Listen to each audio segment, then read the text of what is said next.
That's not even that. I'm close afraid to the go wall. in my basement. I'll just It'll admit take that. you a lot. Afraid to go in my basement. Get out. All right, y'all, it is 7 o'clock. I will go ahead and call this meeting to order. We can start with a moment of silence, please.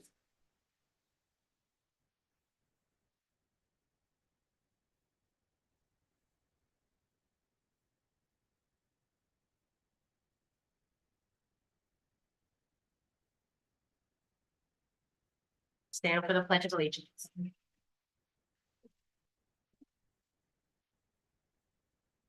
I pledge allegiance to the flag of the United States of America and to the republic for which it stands, one nation, under God, indivisible, with liberty and justice for all. Just as a reminder, if you happen to have a cell phone with you, please make sure that it's off or on silent. City Clerk Domingo, if you can take roll call first, please. Councilmember Williams, Present. Reed, Present. Jackson, Here. Lawler, Here. Davis, French, Here. and Mayor Snyder. Here. Do I have a motion to approve of the agenda? So moved. Support. All in favor, say aye. Aye. Opposed? We will begin our evening with presentations. First on the agenda is Jessica Mitchell, who is the new Executive Director of the Albion Healthcare Alliance. Good evening, thanks so much for allowing me to speak to you for a few minutes. I would like to, I've been in this position since February, so I'm learning a lot and I'm taking ideas. So as we come across for constituents, people in the community, then let me know if there's any health related issues, concerns, ideas you have. You're open for ideas. One of the things that we've been doing, I gave you a packet of flyers and briefly mentioned what we're up to. First thing is, we all know it's hot out, super hot. So about a week or so ago, I asked someone to collaborate on sharing information about cooling centers in town. And there's something else, and we all kind of do our own thing. I said, no, we have to collaborate. We want one source for people to go to. And for me, my thought was that Healthcare Alliance, with the emphasis on Alliance, and coordinate that. We want to keep people safe and healthy over the next week or so. So I reached out to leadership organizations. We have a list of cooling centers. They are in front of you with bright sun background. So we are grateful for the partnership of and Mayor City Hall to open up her office this week. The Cram Building, which is where the Albion Healthcare Alliance operates out of on 15 Marketplace. Also a cooling center, the Fort Senior Center. And there is not opening for seniors. You know, Katie Fort Senior Center, all the seniors are welcome. If you're under the age of 60, you're definitely welcome to come cool out there as well. The Albion Library, the Albion Housing Commission, I'm very for the Livingston Center and Tractor Supply Company as opportunity cooling centers, Tractor Supply Center, bring your pets to. Will happily accept it for like or through like grounds, or like a friend. So that's what we have. If you run across any more, please let me know. We'll add it to the list. I'm sure this is not the end of our heat wave. It's only in the middle of the June. I'm sure in summer we'll have more opportunities to collaborate on this effort. We have information on Facebook and on our website too. So please help promote that, share that with the constituents. We don't want anyone to be vulnerable with these. Let's just talk about that. And we thank Mayor and Chief for their help with that too. Something else we have coming up is our Health and Safety Expo. There's 6th annual Health and Safety Expo, and we're having it at an Albion city location. We're going to be at the Albion Ambulance and Fire Station on 3rd Street. And it'll be the last Saturday in June, which will be here before we know it, June 29th, so we can too. And so we have at least 20 different organizations, health and safety focused, who will be there to spread good information to people. We also have an opportunity to get first aid kits and bicycle helmets, and we are giving away 6 bicycles, 4 for kids and 2 for adults. So spread the word. They have to come and talk to the people before they get the goodies first. So we are excited about that. Again, thank you, Chief, for helping us spread that. Being a wonderful host for us. We also have something else that's just starting. It's called Albion in Motion. It is a new program that's funded by the Albion Community Foundation. And what it is, it's focused for people who have diabetes or pre-diabetes or have concerns about, and just sit on their couch a lot, want them to get up and moving. So starting July 8th, we will be having exercise classes. But our committee decided we don't use the word exercise classes, because when you're exercise, you think maybe judgment, or lots of hard work. So because our program is called Albion in Motion, we are calling them motion classes. So please come move with us. These will be at Holland Park, to another Albion location. And they are Mondays, July 8th, for the foreseeable future, 5:30 p.m. So spread the word, they're free. And the real thing is, thanks to the Community Foundation, we're going to be giving away gift cards to people who participate. So help spread the word. So that's the only part of our program. We're also doing, starting in July, lunch and learns. So again, focus on diabetes. So those will be once a month. Don't have all the details as far as locations and things on those yet. But look to local media for information on those lunch and learns. Also, free lunch and gift cards to all participants for that. So we're excited about that. And I want to thank Donovan Williams. And I want to thank Vivian Davis for serving on our Albion in Motion Committee and giving us lots of good ideas. Thank you. Thank you. We also are really busy with our food program at Albion Healthcare Alliance. We coordinate the community table of Albion, which is located at the college. We have 5 opportunities a month for people to come get free food. 3 Tuesdays a month and 2 Fridays a month. People come on the Tuesdays, they stay in the car, they drive through, they get free food. On Fridays, they come to our food pantry and get to choose the food that they like. It's an amazing program. We have a lot of partners who are involved in this. We have a lot of volunteers. And I'm so proud of our volunteers because they treat the clients who come through with such grace and dignity, which they deserve. A lot of people care about this program, which is amazing that we actually have this. The unfortunate thing is, it seems like every month we're holding more. Last year, we were feeding at our food pantry, we were feeding about 15 households a month. Well, 15 households each visit, we food twice a month. This year, we're up to about 45 households during each visit. So that's the hard part. The need is increasing. The great part is we're there for the people. And we have such community support that we will continue to be there for these people who need it. So those dates are on the green flyer that we have. So please share those with anyone who thinks might be interested about our community table Albion. Any questions so far? Okay. The other couple of things that I just want to quickly mention is we have partnered with lots of different agencies to teach seniors how to be more tech savvy. You may have heard of our Tech Savvy Seniors program. We have partnered with the Albion Community, the Albion College America program, and other programs. We have Albion College students teaching older adults how to do things like set up your email and download an app and anything related. And we do one-on-one classes at Fort Senior Center, in addition to going to seniors' homes. So it is a really great program.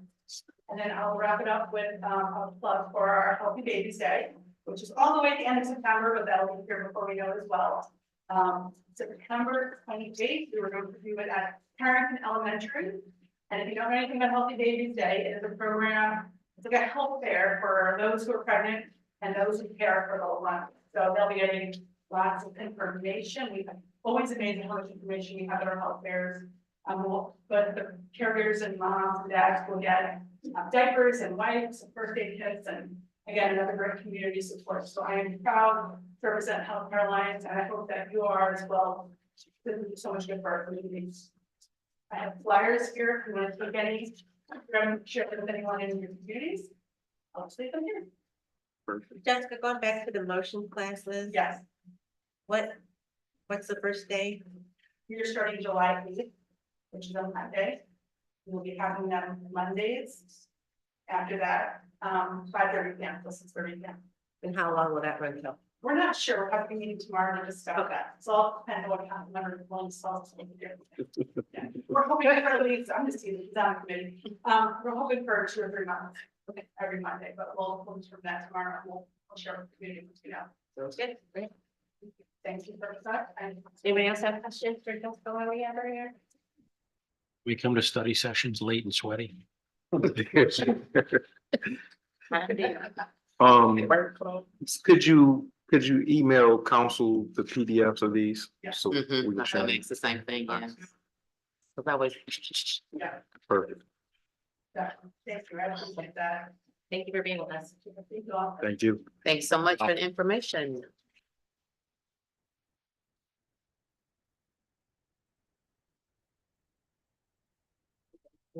Proclamation. So this past Saturday, the Mother Nature worked with us because we had a beautiful day here to celebrate Juneteenth as a community. I did show my appreciation to Councilwoman Reed and her steering committee. I think you had like 5 or 6 folks. 6, yeah. Yeah, on your committee, that's put in a lot of hard work.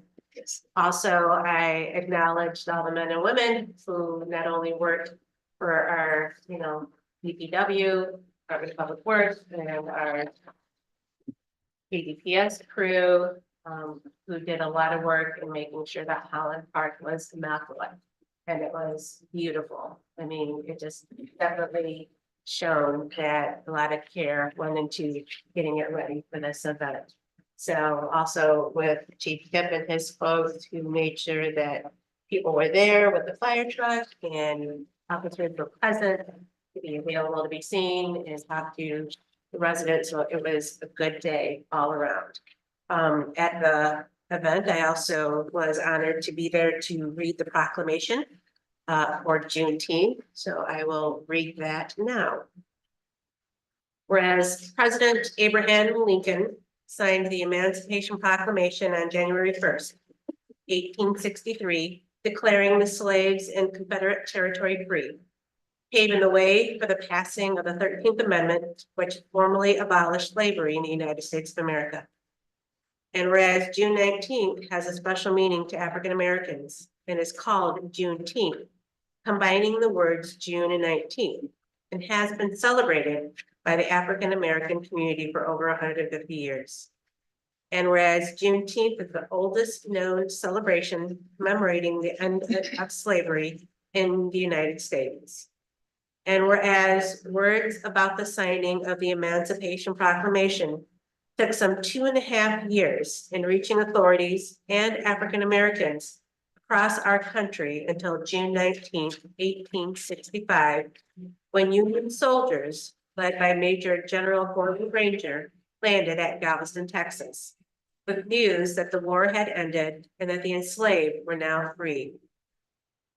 And whereas in 2005, the state of Michigan proclaimed the 3rd Saturday in June as Juneteenth National Freedom Day in Michigan, thereby designating Juneteenth as a state holiday. And whereas the annual observance of Juneteenth is critical to developing a deeper understanding of the significance of the abolition of slavery. And whereas this year, the annual Juneteenth celebration in the city of Albion takes place on June 15th, 2024. And whereas President Joe Biden signed a law on Thursday, June 17th, 2021, decreeing Juneteenth national holiday. Now therefore, I, Victoria Garcia Snyder, Mayor of the City of Albion, do hereby declare June 15th, 2024 as Juneteenth in the City of Albion, Michigan, and urge all citizens to become more aware of the significance of the celebration in African American history and in the heritage of our nation and city. So I'm sure you guys are already debriefing and planning for next year, how to make it even bigger and better. Not quite yet. Any day, any day. Yeah, exactly. But yes, it was a beautiful event. It was. Yes. Yeah. Kudos. Shall I speak now or later? Well, you can definitely speak upon the event if you would like. I just want to thank the DPW, the people of the city. Mr. Garrett did a fantastic job. Also, Mr. Kearns. And then the police chief, he was out there spraying down and cleaning tables at the park. I was so surprised. I saw him over there. But I tell you, I have never seen a crew pull together. All the guys at the DPW, they were all out there. They were all working. And Elmer had told me, he said, make this park look like new money. And I tell you, he made it look like new money. And I tell you, I was in tears. I was just walking through there, looking at all the hard work they had done, all the planning they had done, all the stuff they had got out there and changed it. Everybody out there was saying, gee whiz, this park is beautiful. Guys, I thank you because you really, you put Albion's best foot forward. And I appreciate it so much. And we had so many people out there. It wasn't a Black celebration. There was people, all kind of people. Yes, out it there. was. And we all had fun together. Yes. And it was just really, really nice. So thank you, thank you, thank you. Please tell the guys that you work with, thank you. I walked around, I tell them, I should have had some water to give them, but I didn't have any with me. But, and I was just glad that, everything was going well. Our vendors were happy and the workers, it just seems like everybody who was there was just having a good time. So we appreciate it so much. Makes a team effort, definitely. Next, we have Rich Ammerman, who is our CEO of the EDC. To give us a presentation.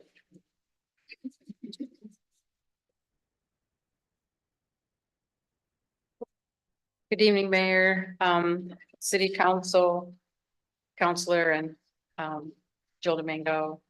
And Chief Kip, thank you for allowing me to be here. It's an honor to be able to present this update from the EDC. And we've already had two fun, exciting, positive presentations, and this shall be the third. So very excited to announce that we are fully staffed. Praise the Lord. So we have been working on this year, and we have three really extraordinarily talented individuals. Margaret Ake has joined us as our grant writer and policy analyst. She has a master's degree. She has three actually. So in public administration, policy analysis, and nonprofit management. Angela Davis has joined us as a full-time grant and program administrator. Angie also has her MBA with a focus in human resources and years of experience. And Ronnie Sims, someone that none of you don't know. That was like a triple double negative, wasn't it? Mhm. So it was Negative, that was. it's kind of awkward, wasn't it? So everyone knows Ronnie. I guess that's what I was trying to say. But even more than everyone knows Ronnie, again, very highly skilled, highly professional. Has his master's in education and a certified degree above that. So for the first time, I think, in the history of the EDC, we have 4 talented people between us. We have 8 advanced degrees and 95 years of experience. And we want nothing more than you to hold us accountable to what it takes to bring the city forward and do economic and growth development. So to that end, we currently are working on the back of your page, currently working on pursuing funding from various projects from both federal, state, and local levels. We are busy administering the My Hope grant. We also are administering up and coming in the fall, the My Neighborhood grant. And those will continue to bring repairs and efficiencies to homeowners. We are identifying and onboarding new entrepreneurs. This is Ronnie's focus. So we have downtown that needs a lot of love and care and people to lease buildings when they are ready to be leased. And we also are working, he has taken charge of what we have yet to name, but tonight we're going to try out Northwest Business District. So that may be the new name of the previously named Y District, Austin and North and South Eaton. So hoping to do a corridor improvement authority there and recreate the business district that once was so viable there. So that is his responsibility, as well as a new alliance that he's working on, not yet named, but still working on. It's a bit of an urban alliance group that he'll be working with. We continue to collaborate with developers and investors that are dedicated to enhancing Albion and trying to get to know us just as many and trying to understand all the projects that are happening so we can direct resources. So if I keep knocking on your door, asking questions, it's because we're trying to get a full palette of everything happening so we can keep everyone apprised. We also are spending a fair amount of time enhancing and unifying the messaging through our new marketing department for workforce development and training as it relates to the new major campus. So if you hear the term major campus, that's the Blue Oval Park. And so as we're working toward being a good partner, allowing our people to participate as a high level as anyone in the state, that's going to be our goal. So we have a very unique population, very different than Marshall, for example. And we want to make sure that as Ford is opening their doors and getting ready to move forward in hiring, that our people are in line and ready to go. So those are the big things that we're working on. We of course focus on our 10-point plan on a regular basis. And I would say I've been to several meetings lately, and we are getting recognition for the fact that we're the board with a 10-point plan. So congratulations to all of you for your leadership. Thank you for all your leadership. And if there's anything the EDC can do, please, be sure to let us know, and we will we'll get it done. So thank you. Do you have any questions or comments? Yep, thank you, Madam Mayor. The training plan for Ford, is it still in the early stages? It's in the early stages because Ford is in the early stages. However, we had a plan for training even before we knew about Ford. So think about, we already have the West Industrial Park that has a significant number of employers. Marshall has employers. We are drawing people in from Jackson that are looking for work. And then we have our upcoming, other growth that we're looking for on the east side of Michigan. So east side of Albion. So we try to remember that although Ford is going to be a huge employer and impact this area in a tremendous way, we don't want to forget the people that have been here for a very long time and those that need employees. So we have a number of people that we're working with to draw up those training plans. So KCC is involved, MMTC is involved, and Albion College actually is opening up their doors for some space for training. So we're working not just for Ford, but because we know the whole area. It's like, say, for example, some people do take a job at Ford, we're going to have to backfill those spaces. So we're just very sensitive that we have 700 people that here in the city of Albion that we believe are unemployed or underemployed, and we'd like to get them identified and understand what's holding them back and then get them ready and qualified to take a job. Okay. Is there anything that you need from us as council? Eventually we will want to go precinct by precinct and like literally knock on doors and ask people, how can we help you become employed? So we believe it's going to be a grassroots effort like that. And we have a survey that we're preparing. The marketing group is preparing it. Michigan Works is helping us with it. But I think literally, like, this is the kind of city that I think you knock on the door and say, how can I help? And so I think we're going to have a canvassing event to get, one of our goals right now is to at least get to 100 of those 700 people. And that may take a, hands-on canvassing event. So I think that's what you'll see coming up. Thank you. Thank you. Yeah, Madam Jackson.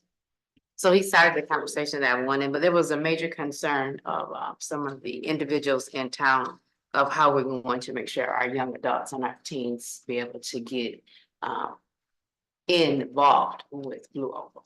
Yeah, They didn't so want them to be left out. They felt that they would be, but I said, I believe we do have a plan coming. that's a great question. So KCC just announced there's a partnership, but they were able to announce today that they did apply for a K through 12 program that would help build some training that would be specific to this type of work. And they also applied for a grant that would build a robotic cell in the area. And also we focused on the 18 to 24-year-olds. So there's, a couple different ways to go about that. City manager and Scott Carpelli from KCC and I are working on a summer youth employment plan, not for this summer. So we just didn't get it around for this summer, but for next summer, we're planning out into the future. So we do want to make sure that happens. So there's a lot of sensitivities to the fact that especially the 18 to 24-year-olds we want to make sure as they're coming out of high school that they're getting right into a program. Apprenticeships are going to be big. It's just a lot. There's a lot for that age group. So it sort of comes in segments. And so when we focus our energies, we have to be clear which group we're trying to focus toward, because I think the emphasis will change based on the age group. So to put the plan specific to the age group. Thank you so much. Yep, you're welcome. Thank you. Thank you. Thank you. Public comments, if there's anybody in the gallery that would like to stand and address council in regards to an agenda item, you may do so at this time. Good evening. It's not an agenda item. We should have been in recognition, but I think my fellows forgot to send the email, but Well, then you may need to wait until the next public next, comment. yeah, Yeah. that's what's gonna This is for happen. the- Yeah. This is for an agenda item. Sorry about that. No worries.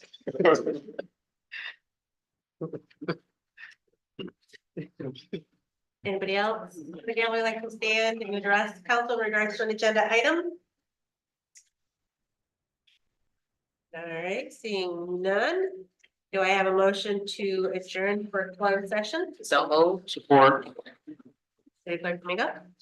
Councilmember Jackson, Yes. Waller, Yes. French, Yes. Williams, Yes.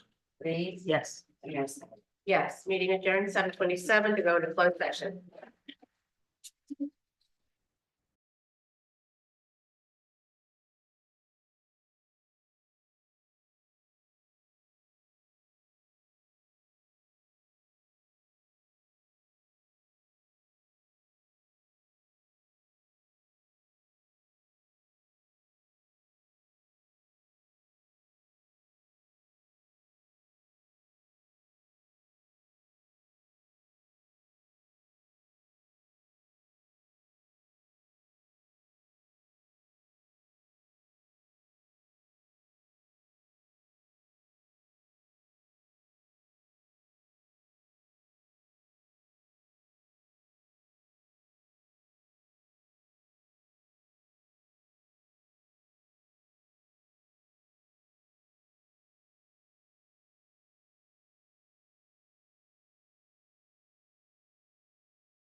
They was looking out for y'all, so I didn't touch you.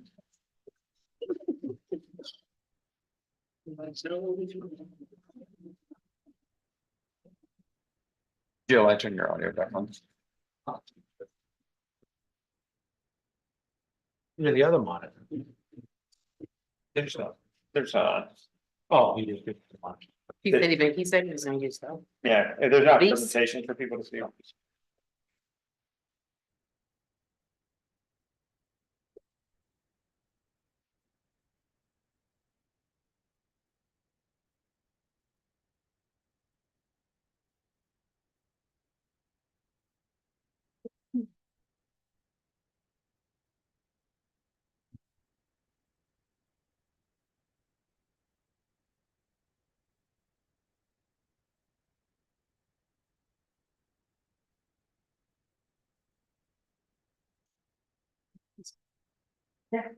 Thank you.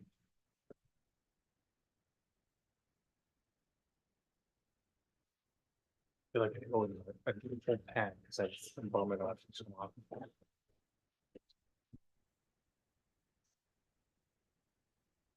I will reconvene our council meeting. It is 8:27 PM. City Clerk Domingo, can you take roll call first, please? Councilmember Jackson, Here. Lawler, Here.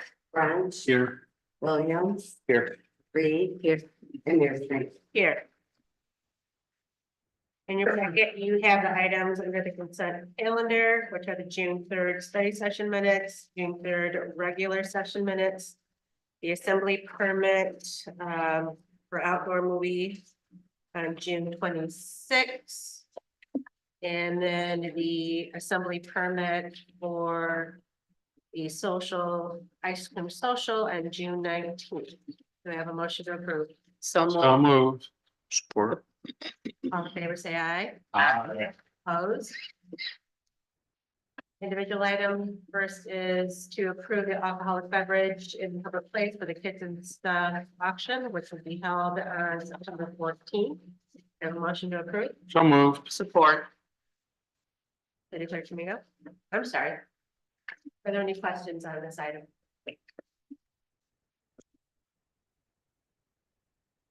City Clerk Domingo. Councilmember Williams, Yes. Reed, Yes. Jackson, Yes. Lawler, Yes. French, Yes. and Mayor Snyder. Yeah.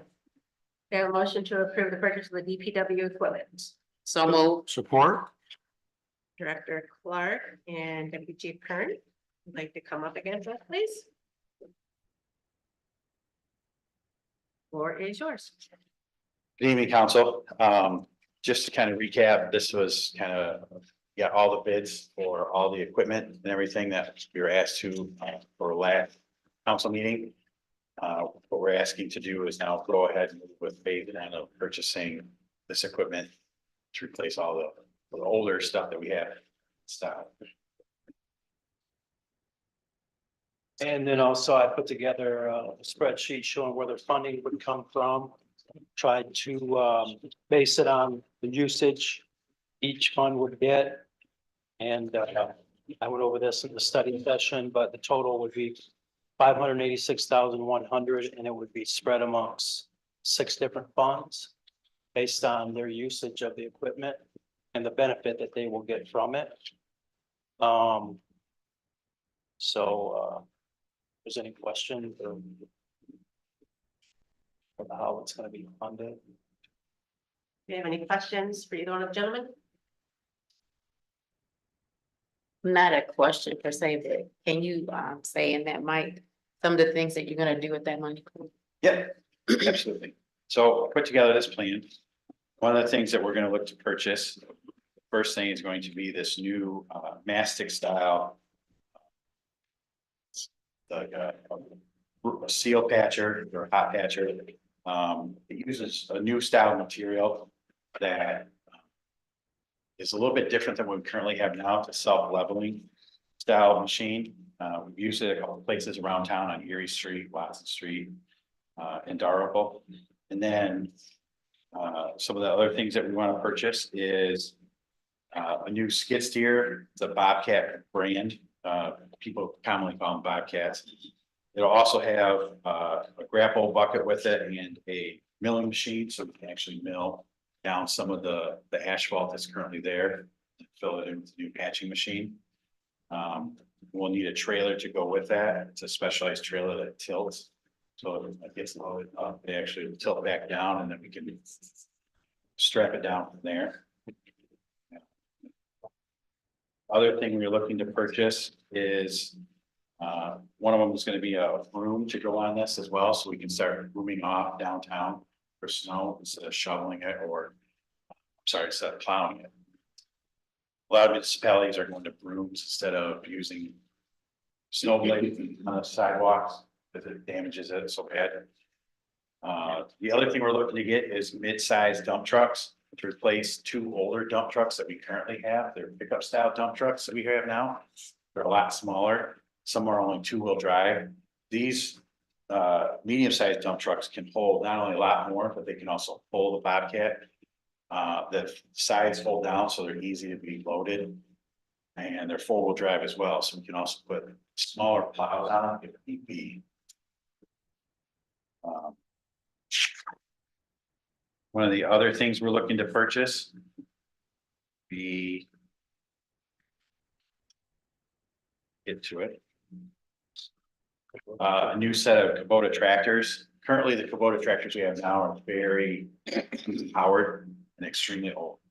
We're gonna go with a bigger size machine so we can handle more from when we're doing any projects, any excavation, working on the tree dump, also keeping grade with some of the roads that we just put in at the cemetery.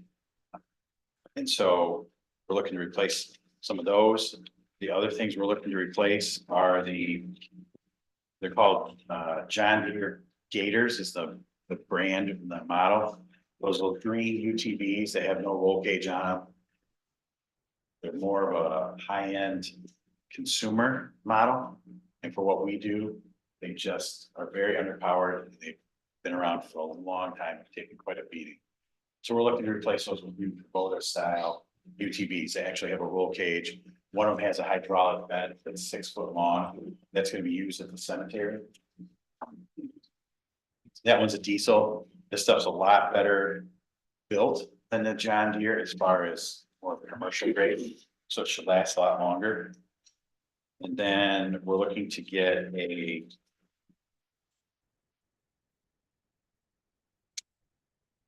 that one's called a mini excavator. And what that does is that we're able to use that for like when we're digging graves. It's able to go in a much narrower spot instead of trying to get our backhoe in there. The other problem with the backhoe is that it's so big that it actually could run into the possibility of actually caving in the grave because we have to actually roll over the graves. The other thing too is when we're digging in the right of way between the street and the sidewalk for any repairs on valves or hydrants, this is a lot more portable and it can reach a little bit longer further down inside the hole than our current backhoe. I'm sure that many of you have probably seen some of the patchwork that they've already been able to do in certain areas. I won't say that's 100% better, but it definitely is better. You know, it does make a difference when you're driving. You're not rumbling across like you normally would on those strips. So I will say that, you know, when people are coming home for events like Juneteenth and the previous weekend, and they had the Wildcat Symposium, people who are coming home, you know, complain about the roads. Like, there's got to be something that you guys can do. It always comes to you guys, you know, and I'd say we're trying to work on it, but this definitely is a great start. Yes. So I appreciate the work that you all have gone into doing the research, you know, what we need and how we can address some of these issues before we can get some major funds. Councilwoman Reed. I am in favor of them having everything that they have there needed, because the few things that they did have that they were working out in the park was just the thing that was cleaning up the sidewalks. It was just fantastic. And, you know, for so long, they have not had the stuff that they really needed to keep our city up like it should be kept up and to do what. And now that they're getting it, we're gonna see a whole different city. I'm just so proud of you guys. I really am. I'm voting for you to have whatever you need. Well, we've had, Work with, we yeah. had vendors tell us too, it was nice, they come back into town, and they see our new trucks. Yes. Personnel with new uniforms, and seem to be doing, they're a lot happier, working Yeah. together a lot better, and they just said it was nice, you're coming into town and you're not seeing a truck that's broke down, or a Mhm. truck that's rusted out and looking horrible. Exactly. And I would also say that the attitude of the employees is 100% better. Like I said, I've had a few stop in my office. And they're just thanking me for this and that. And I've said, hey, you know, you guys deserve it. You can't do your work unless you have the right equipment. And everybody seems to be getting along. They're doing a really good job, and it just makes life a little bit easier. So. I know because it used to be, they had very little. They were out there the other day and I heard one guy say, asked another one about something that they have on their truck. He said, oh yeah, I've got that. And that's what he needed to do, what he had to do with. Yeah. And I know before, they didn't even have shovels, so. Yeah. And when we did the bleachers at Harrison Field, just replaced all the bleachers on the field side, put all new wood on them. Those guys were out there and they were able to do it right then and there. It took a couple days because they had to get all the old wood off. But it was nice. They had all the brand new Milwaukee tools, you know, all the new trucks. Right then and there, they put it all together. So Harris Field's got all brand new bleachers. What? On the home or on the guest field, they actually took the bleachers and took them back to the shop and they're redoing all those. So when people come to play ball, there's brand no more. You know, if I should go on this bleacher or not, it looks good. Okay. And then they started redoing the concession stand on the inside, trying to get everything back to where it looks nice. And then also one more point that I would like to make is, I'm gonna do. whatever we can do work ourselves because we have the equipment, then it saves us money from going out and hiring a third party who's gonna charge a retail for that. We save so much money by having the equipment, buying our own supplies and tools or whatever we need to get the job done. The more we can do internally with our people, the better it's gonna be money wise for the city and as a whole. Let's say. Another thing too, we just got done doing hydrant testing because we've had so many hydrants fail on us lately. And the water department guys took the initiative, got us some specialized tools to help open the valves on the hydrants. And I was shocked. The foreman came back to me and said, hey, we've only got about 8 hydrants that are bad. Just 8, like not 18 or 8B. He's like, no, 8. He's like, I think I can get 2 of them fixed, so I'm down to 6. I was like, okay. So now they're gonna do hydrant flushing the next couple of weeks to make sure everything's flowing good. So I mean, that's huge to be able to do that within just less than a week's time. So I will say that I'm happy that the climate and the culture has gotten better for the department, but that didn't happen overnight. That happened with definite deliberate insight and thought to making those changes. So I'm glad that it's finally come to fruition where we have happy folks. Yeah. But yeah, this is a long time coming, and so I appreciate those who've been put in place to make a difference. Thank you. Thank you. Any other questions for these two before we vote? Thanks. Thank you. Deputy Clerk Domingo? Councilmember Reed, Yes. Jackson, Yes. Waller, Yes. French, Yes. Williams, Yes. and Mayor Snyder. Yes. Discussion on rental certification. Mary Kim Jackson. Yes, there has been a couple concerns, but I was hoping that we was able to speak with Ian, so I guess I have to let you dig off into this a little bit before I can. Well, and Liz is here too. She might bid out a little bit. Oh, well, Liz, thank you for being here as well. So there was a problem, I know that in precinct 3, there had been a roof that was put on, I'll say 3 years ago. Okay, and 3 years ago, I guess the individuals who put the roof on never pulled a permit, okay? So when we got the new, the rental certification crew, the new ones that we went, so they went out and they went to different homes looking at, things that that had taken place and they didn't have a permit. But that was like 3 years ago. And so that's not the only one. There's other people throughout the city besides precinct 3 they're getting tagged that they need to pay and get a permit. So that is not rental related at all. That's building without a permit, that's safe built, that has nothing to do with Do with the rental rental? registration, nope. I know the house you're talking about in particular, so Safe Built had an inspector that noticed a roof went up and did not have a permit. He no longer works for Safe Built, he was let go or moved on, whatever, but they're going through his records and following up on some that he never completed. And unfortunately, there's been a couple houses that have done work without permits 2, 3, 4 years ago that they're just now getting the notice for, so. But yeah, that's what that is. So everything pretty much in Albion that you do to your property, other than painting or putting down carpet, requires a permit of some kind, so. And I did relay that information, but I just was cleared 3 years ago. Yeah. You know, There's some that's longer than Yeah. that, that are just now coming in. so that would bring it up. It's a safety thing to get the Exactly. roof 3 years inspected ago, to make coming sure it was through. installed correctly, so. Okay, all right. That's what, okay, that was it.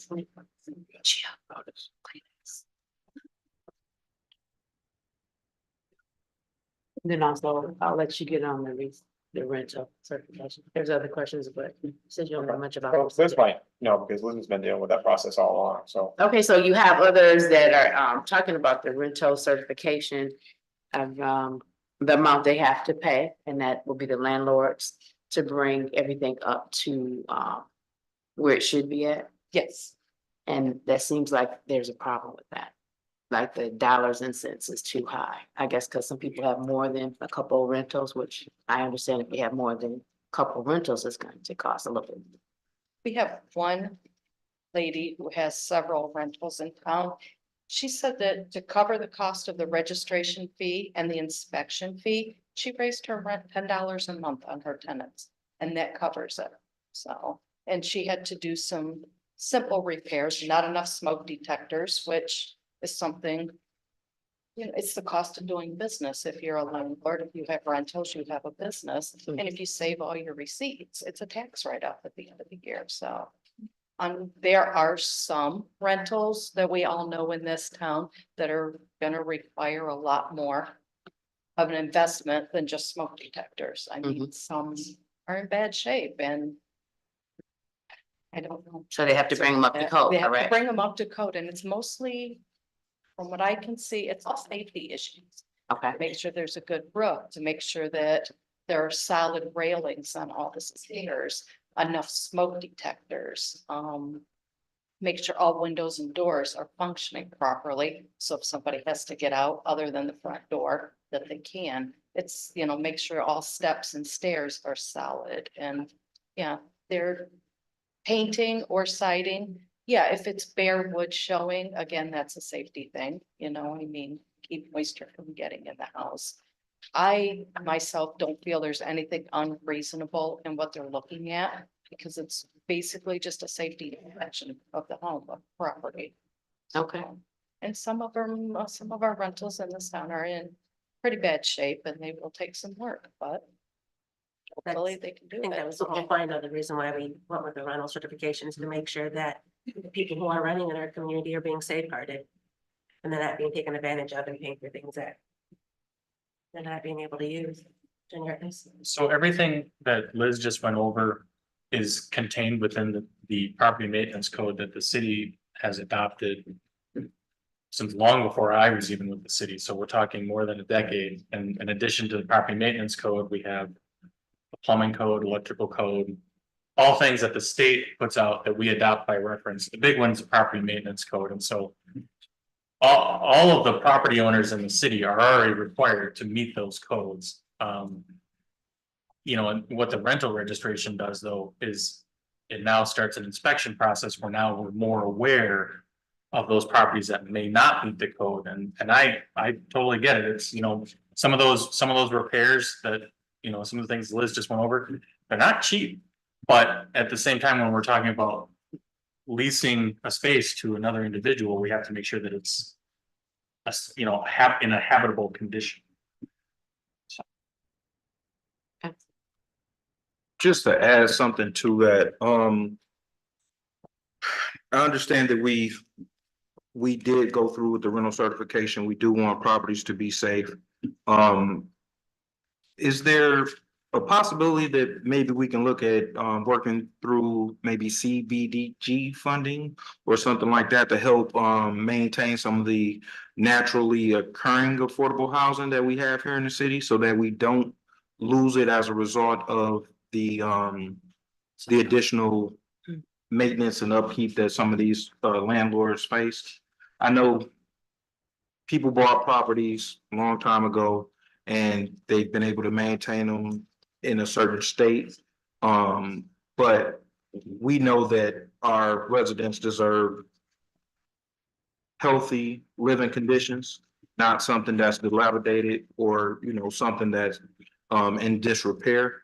But maybe us as a city, we can look at a different way of maybe helping to fund and maintain some of this housing so that we don't end up losing this housing in addition to the houses that we've already lost. I was gonna say, I think that landlords can apply for those grants. Right, but I mean, this may need a little bit further. There's some monies that this doesn't have to be just homeowners. I believe landlords are eligible to. Is the MI Hope, is that what you're talking I about? think so, I yeah. thought that, There's, because we got, To help we got chill, homeowners. my hope, there's a lot of different. The My Hope, That's homeowners. well, the My Hope, I've been told that the landlords haven't been able to apply for that. Actually, you know what?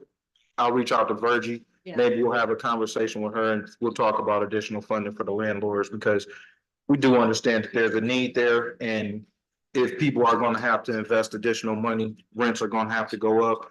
The landlord that only had to raise the rent $10, fortunately for her and her tenants, that's very good.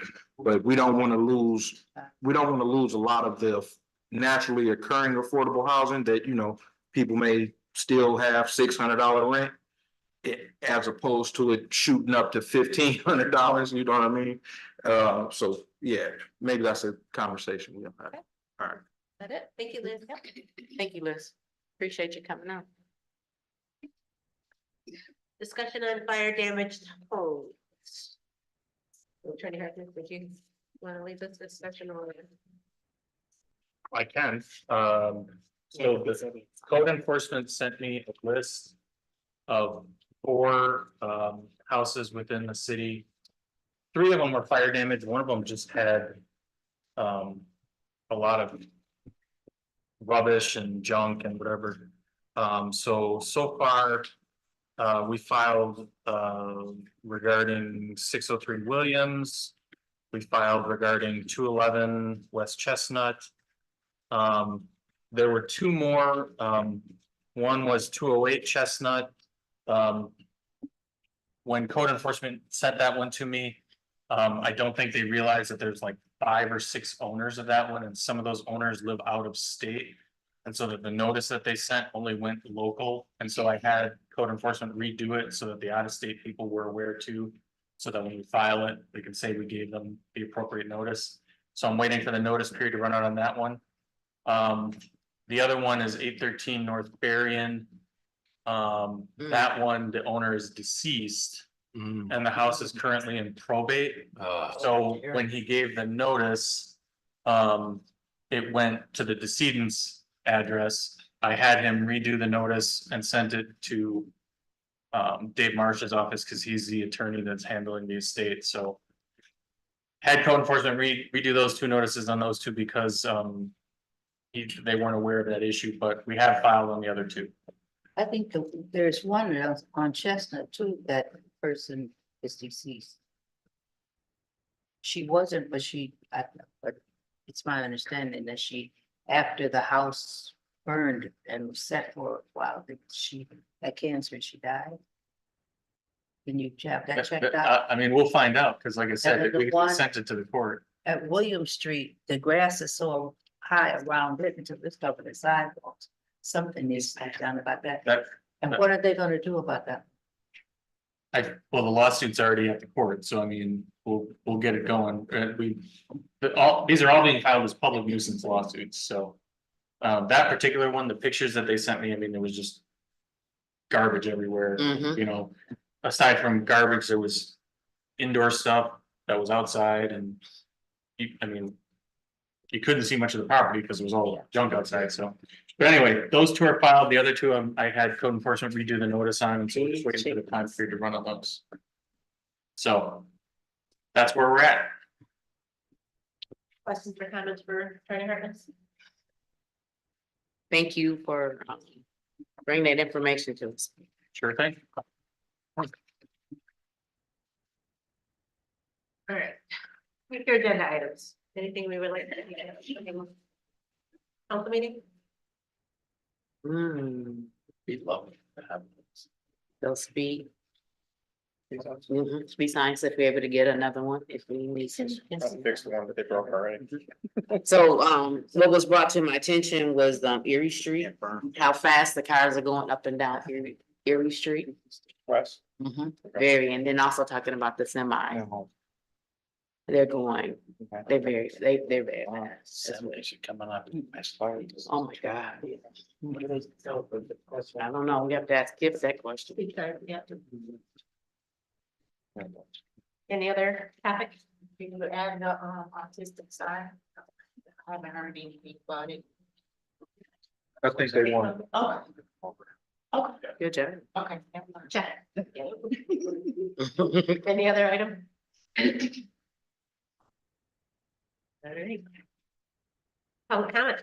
If there's anybody in the gallery that would like to stand and address council, you may do so at this time, and just give us your name and address and 3 minutes is yours.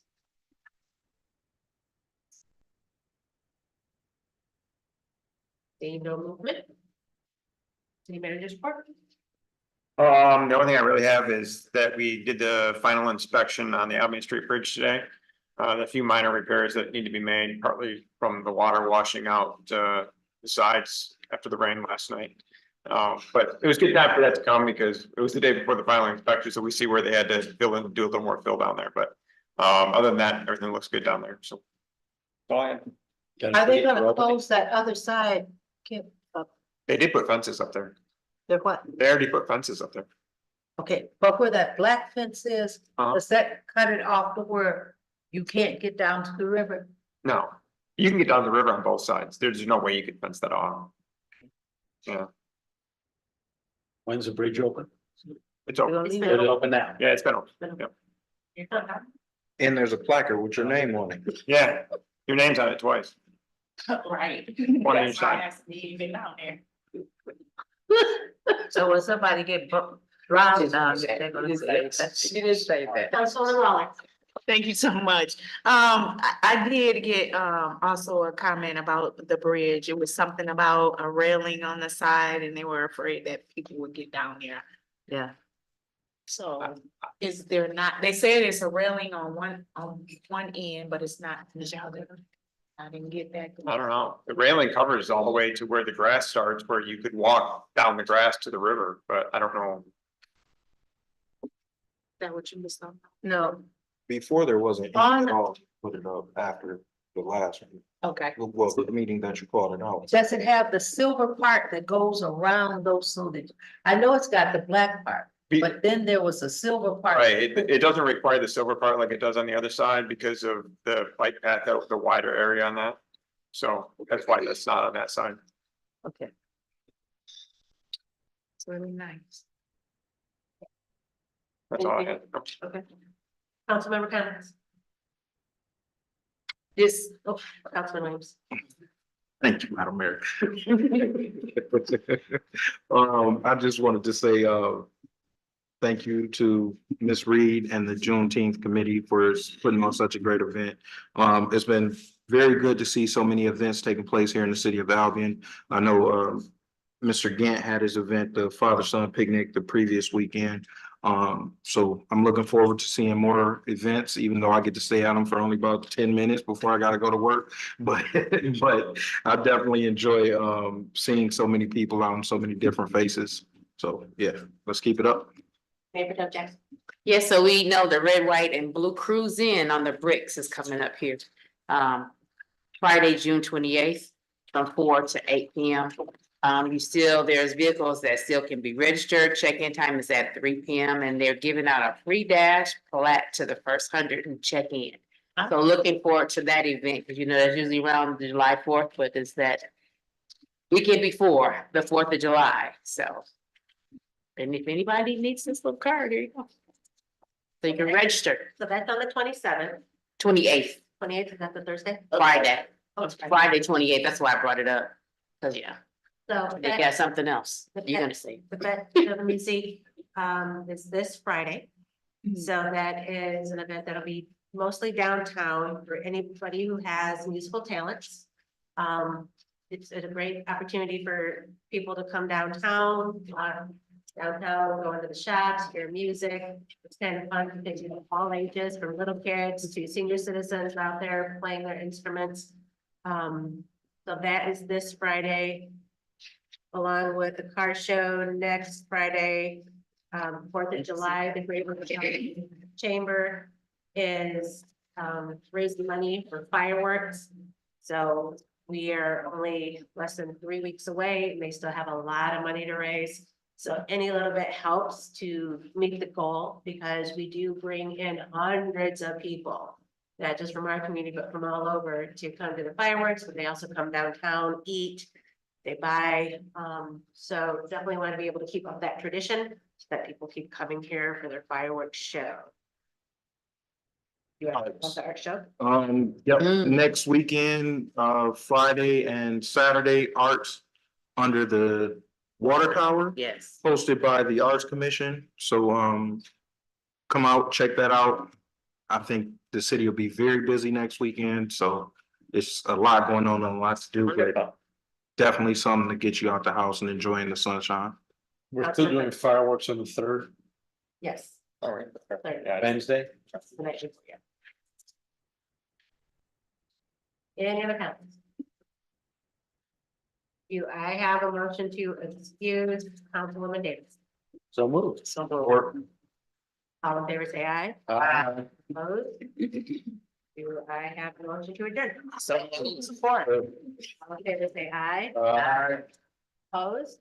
Meeting adjourned, 8:58 p.m. Amen. What about? Amen.